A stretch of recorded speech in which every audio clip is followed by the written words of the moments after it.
Bismillahirrahmanirrahim. Assalamualaikum warahmatullahi wabarakatuh. Alhamdulillah wa syukurillah la haula wa la quwata illa billah. Yang saya hormati seluruh hadirin yang berhadir dalam forum yang berbahagia ini.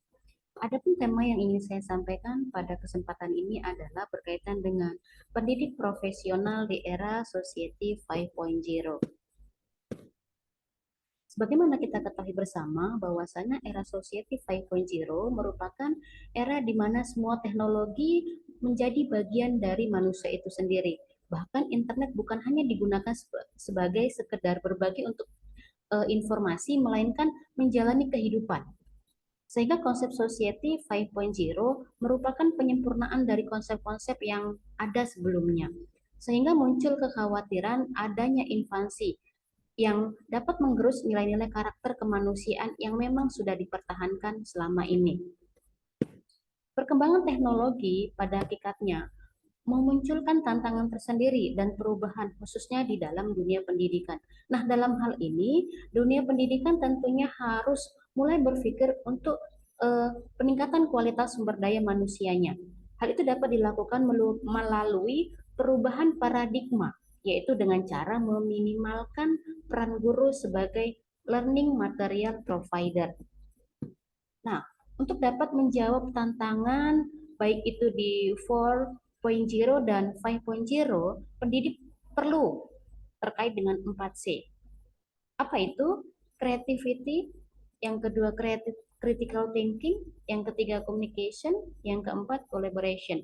Nah, ketika guru sudah memiliki keempat C ini, maka akan lahirlah ciri pendidik yang kompeten.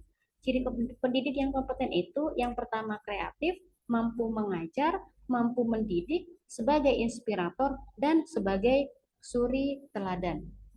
Yang kelima ciri pendidik itu memang poin kelima itu yang sangat dibutuhkan oleh peserta didik. Karena apapun ceritanya, pendidik itu mengikut apa yang dilihatnya secara kasat mata atau secara langsung dari gurunya ataupun yang mendidiknya. Dengan kemampuan 4C tadi, maka guru diharapkan mampu membekali peserta didik dengan 6 literasi dasar. Apa itu? Yang pertama literasi numerasi, yaitu dasar kemampuan memecahkan masalah dalam kehidupan sebagai fondasi untuk melanjutkan ke jenjang berikutnya dan agar anak mampu berkomunikasi dan bersosialisasi dengan baik di masyarakat. Yang kedua, literasi sains, yaitu kemampuan ilmiah individu untuk menggunakan pengetahuan yang dimilikinya pada proses identifikasi masalah, memperoleh pengetahuan baru, menjelaskan fenomena ilmiah, dan menarik kesimpulan berdasarkan bukti yang berhubungan dengan isu ilmiah. Yang ketiga, literasi informasi, yaitu kemampuan untuk menemukan dan menggunakan informasi di dalam kehidupannya.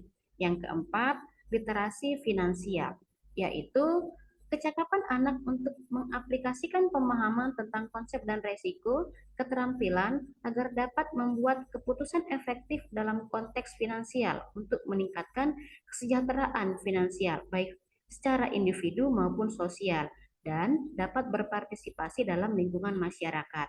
Yang kelima, literasi budaya, yaitu kemampuan individu dan masyarakat dalam bersikap terhadap lingkungan sosialnya sebagai bagian dari suatu budaya dan bangsa. Yang keenam, literasi keluarga negaraan, yaitu kemampuan dalam menjalani hak dan kewajiban sebagai warga negara. Dalam hal ini, anak dapat memahami apa yang menjadi hak dan tanggung jawabnya sebagai bagian dari warga negara tersebut. Nah, dalam hal ini tentu saja pendidik harus memiliki keterampilan di bidang digital, inovatif dan kreatif dalam pembelajaran. Selain itu, pendidik juga harus memiliki kemampuan leadership, digital, literasi, communication, emotional intelligence, entrepreneurship, global citizenship, teamworking, dan problem solving.